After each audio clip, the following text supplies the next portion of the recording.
In this video, you'll learn how to conditionally prevent a cell's content from being edited based on the value of another cell.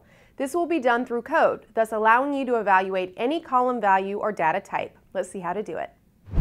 I'll start with a new Silverlight application project. I expand the Solution Explorer and right-click to open the Add Reference window. I hold down the Control key and click to select the following components. I click OK to add them to my Silverlight project. Next, I'll add namespace references to the DevExpress.ag data grid and DevExpress.ag editor's CLR assemblies.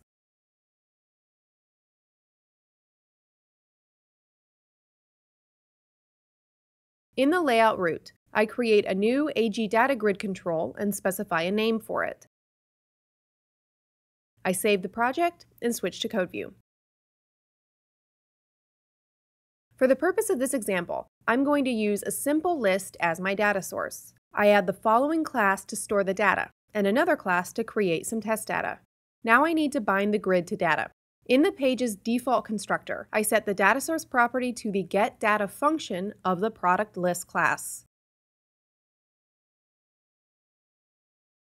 I run the application to demonstrate the default behavior.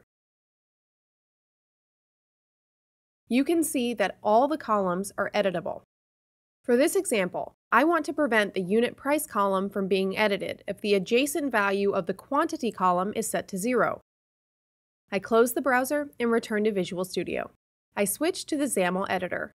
To prevent cell editing, I need to create a handler for the grid's Showing Editor event. This event is fired before the focus cell's editor is activated. This allows you to cancel the action and prevent the cell's value from being edited. Since the event is fired for every cell, I first check to see if the focus cell is under the unit price column. If so, the event parameter's cancel property is set to true if and only if the record's quantity field is 0.